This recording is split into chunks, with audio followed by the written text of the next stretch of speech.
Welcome back to Sunrise Daily. We now have to, looking at some of the issues raised with that presidential media chat.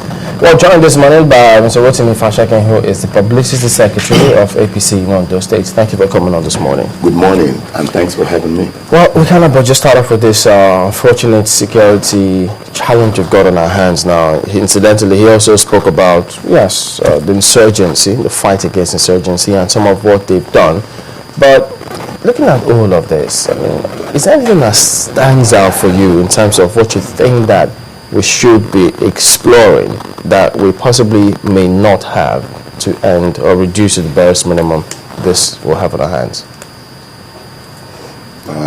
Thank you, Chebele. It's a sober moment for us as Nigerians that we are facing a very dire situation as this. We've never faced anything that threatens the security of Nigeria as much as even when we were under that 30-month-old civil war. It makes one's heart to bleed, indeed. When you look at the innocent lives that are unnecessarily wasted, and again, you look at the lives of our troops that are put on harm's way.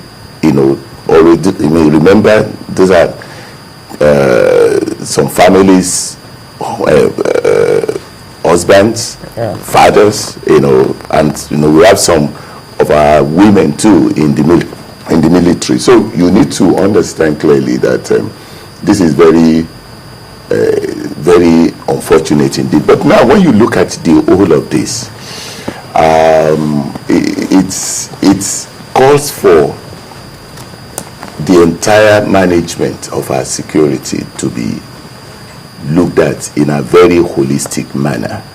The president sitting atop everything as the commander-in-chief, it's doubtful if he has shown enough capacity at handling the humongous security challenge that we have in this country. Because he seems to have tried everything in the books and they don't seem to be working for him.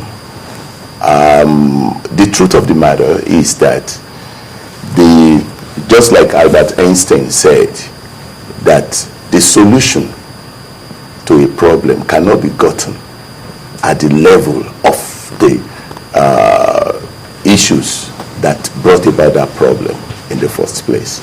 So, and also what John Campbell said about the law of the lead. For every human being, there is a lead set on you. You can't go ahead above it. You can't just go above it. If you don't have it, you don't have it. That's the truth. What would you suggest? What I suggest, let the president resign. He has failed. No, I thought we were going to give an alternative, because if everyone knowing full well first that this is guerrilla warfare, and all of the studies have shown that it's quite different from conventional warfare, knowing full well that these people are not combatants that you can easily identify because of a uniform or any other thing that they carry.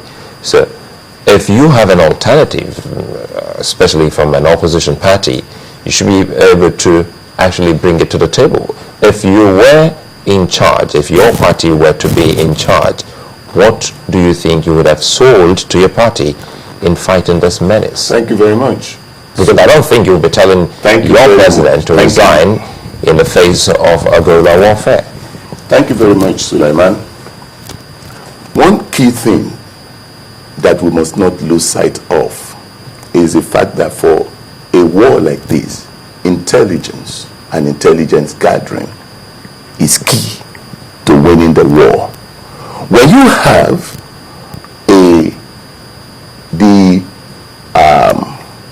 apparatus, the security apparatus for gathering intelligence used for, mundane things as harassing citizens all over the place, rather than going after the people that are real threats to the nation's intelligence. It shows you that we have gotten everything muddled up.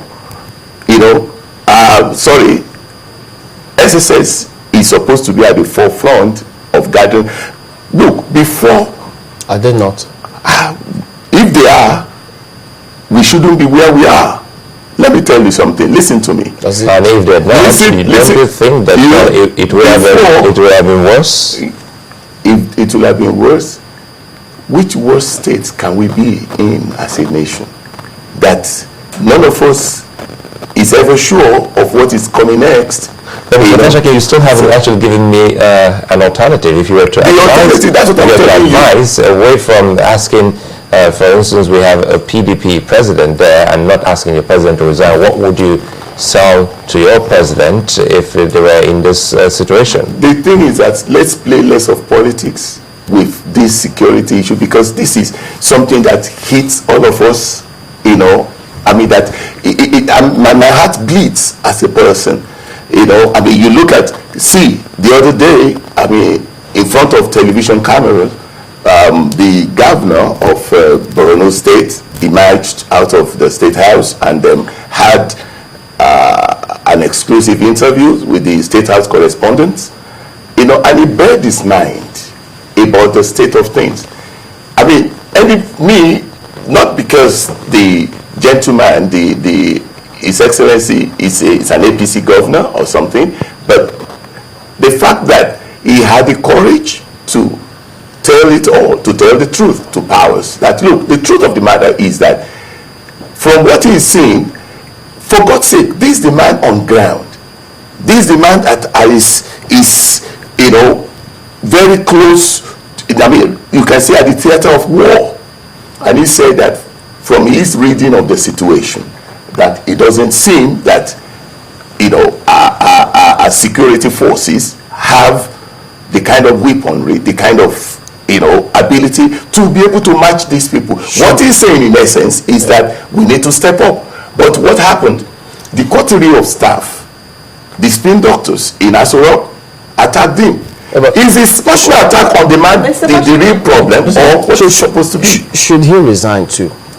Who? The governor of Borno State. The governor of Borno State, look, let me tell you, security is on the exclusive list.